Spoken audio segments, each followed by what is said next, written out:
Hello বন্ধুরা, simple cooking with Moumita রান্নাঘরে সবাইকে স্বাগত। আশা করছি সবাই যে যেখানে আছো অনেক ভালো আছো, সুস্থ আছো। আজকে একটি নতুন রেসিপি নিয়ে চলে এসেছি আর তোমাদের সাথে গল্প করতে। তো দেখে নাও কী রেসিপি। আজকের রেসিপি হলো নিরামিষ পালং পনিরের তরকারি। তো পালং শাক তো উঠে গেছে এবং পালং শাক দিয়ে আমরা জানি খুব ভালো ভালো টেস্টি খাবার বানানো যায়। তো আজকে পালং পনিরের তরকারি বানিয়েছি।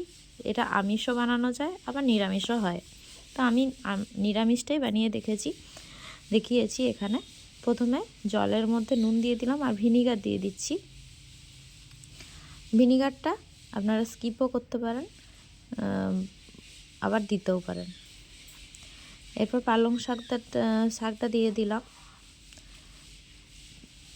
তো আমার রেসিপিগুলি যদি আপনাদের ভালো লেগে থাকে তো অবশ্যই লাইক, কমেন্ট, শেয়ার আর সাবস্ক্রাইব করতে একদম ভুলবেন না। আর পাশে থাকা বেল আইকনটি অল করে দিলে আমার ভিডিওর প্রত্যেকটি নোটিফিকেশান সবার প্রথমে আপনার কাছে পৌঁছে যাবে। তো এরপর ঢাকা দিয়ে এটা সেদ্ধ করতে বসিয়ে দিলাম। এদিকে এটা সেদ্ধ হোক আর আমি একটা কাঁচা লঙ্কাও সাথে দিয়ে দিলাম।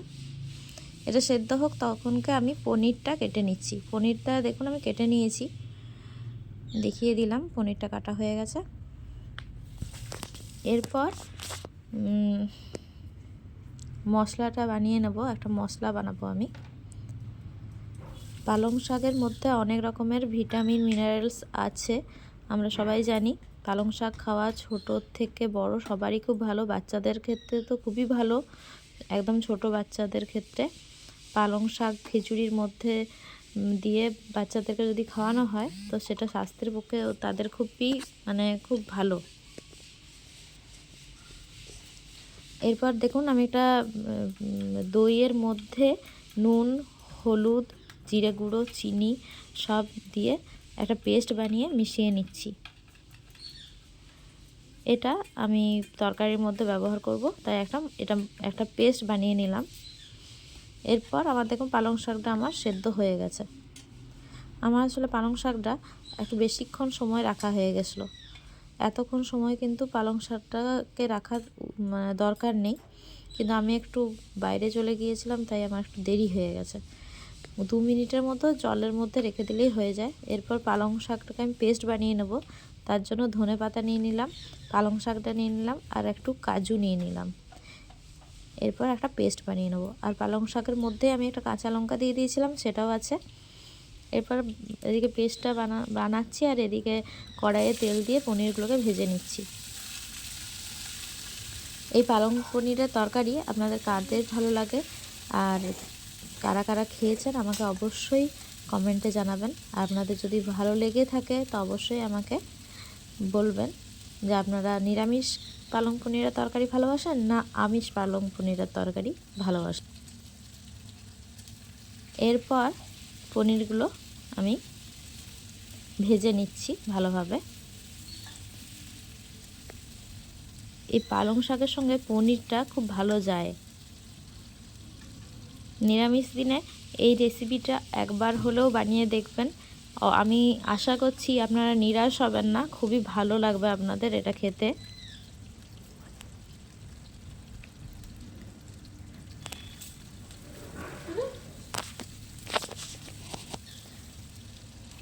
পনিরটা যখন লাল লাল ভাজা হবে ততক্ষণ অবধি আমাদেরকে পনিরটা আস্তে আস্তে করে ভেজে নিতে হবে। আর একদম হাই ফ্লেমে কিন্তু পনিরকে ভাজা যাবে না, একটু হালকা আঁচ করে আপনাদেরকে পনিরটা ভাজতে হবে। এবার দেখুন লাল লাল করে আমার পনিরটা ভাজা হয়ে গেছে। আমি কিন্তু এখানে নুন দিইনি পনিরের মধ্যে, তো আপনারা চাইলে নুন দিতে পারেন, কিন্তু আমি গ্রেভির মধ্যে যেহেতু অলরেডি আমি নুনটা দিয়েছি তার জন্য আমি এখানে আর নুনটা দিলাম না, তাহলে বেশি হয়ে যেতে পারে। আর রুটির সাথে দেখবেন তরকারিতে বেশি নুন যায় না। এবার আদাটা গ্রেট করে রেখেছি ওটা দিয়ে দিলাম। এবার টেস্টটাকে বাড়ানোর জন্য একটু হিং দিয়ে দিচ্ছি এখানে। এতে কিন্তু পনিরের তরকারির টেস্টটা দারুণ আসে। বাইরে দোকানে দেখবেন যেখানে নিরামিষ আলু লুচির তরকারি বিক্রি হয় সেখানে কিন্তু এই ফোড়ন হিসেবে হিংটা ব্যবহার করা হয়। সেখানে কিন্তু ওই হিংটা দেওয়ার জন্যেই তরকারির টেস্টটা কিন্তু অনেকখানি বেড়ে যায়। নিরামিষ তরকারিতে, যে কোনো তরকারিতে আপনারা যদি ফোড়নে একটু হিং দেন, দেখবেন ওই তরকারির স্বাদটা অনেক বেড়ে যায়, মানে দ্বিগুণ হয়ে যায়। একটা শুকনো লঙ্কা দিয়ে দিলাম আর তেজপাতা দিয়ে দিলাম। আমার তেজপাতাটা দিতে একটু দেরি হলো, আপনারা চাইলে প্রথমেই দিয়ে দিতে পারেন। এরপর ভালোভাবে কষিয়ে আমি যে পেস্টটা বানিয়ে রেখেছিলাম দইয়ের, সেই পেস্টটা দিয়ে দেবো। এই সময় কিন্তু আঁচটা একদম লোতে করে রাখবেন, না হলে কিন্তু দইটা ফেটে যেতে পারে। এরপর আমি ভালোভাবে মিশিয়ে নিচ্ছি।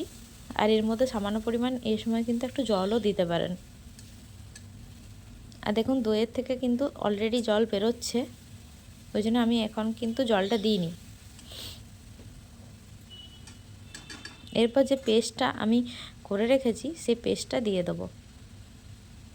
একটু আদার কাঁচা গন্ধটা যাওয়ার পর এই সময় আমি পেস্টটা দিয়ে দিলাম।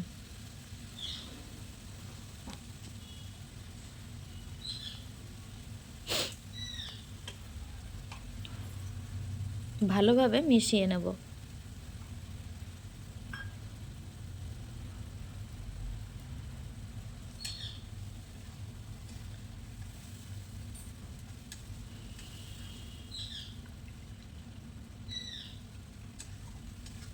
আমিষ পালং পনিরের তরকারি যদি খেয়ে থাকেন তো তারা একবার এই নিরামিষ পালং পনিরের তরকারিটা একবার হলেও বাড়িতে ট্রাই করে দেখবেন। আমি আশা করছি আপনাদের অবশ্যই ভালো লাগবে।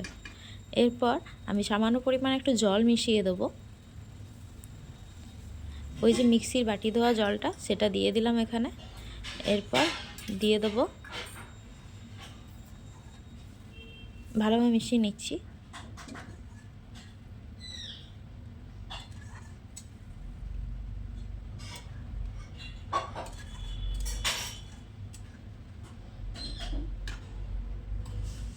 আপনারা পালং শাকটার সঙ্গে একটুখানি যদি পনিরও পেস্ট করেন তাহলেও কিন্তু এই পালং শাকটা খুব ক্রিমি হবে। ঢাকা দিয়ে রেখে দিলাম কিছুক্ষণের জন্য, পালং শাকের গন্ধটা যাবে সেই জন্য।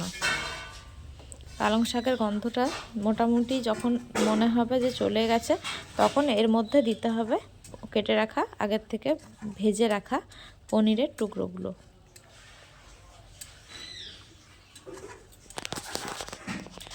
আপনারা কাঁচা পনির দিয়েও বানাতে পারেন, কিন্তু আমি এখানে পনিরটাকে একটুখানি ভেজে নিয়েছি। কাঁচা পনির দিয়ে বানালে কি হয়, সেদ্ধ হওয়ার পর পনিরটা কিন্তু গলে যায়। আর ভাজা পনির দিয়ে বানালে কিন্তু মানে ভালো থাকে, পনিরটা একদম ভাঙে না। তার জন্য আমি এখানে ভাজা পনির দিয়ে বানিয়ে দেখিয়েছি। ভালোভাবে মিশিয়ে দিলাম। একটুখানি গরম মশলা দিয়ে দিলাম। এখানে আপনারা একটুখানি ঘিয়েরও অ্যাড করতে পারেন, ঘিও।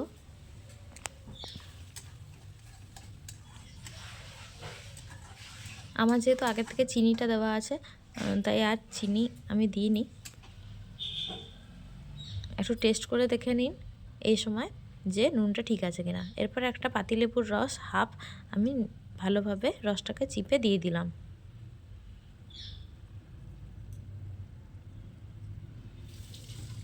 এই লেবুটা দেওয়ার কারণে কিন্তু পালং শাকের যে একটা গন্ধ থাকে সেটা কিন্তু চলে যায়। আবারও সামান্য পরিমাণে একটুখানি আমি চিনি দিয়েছি।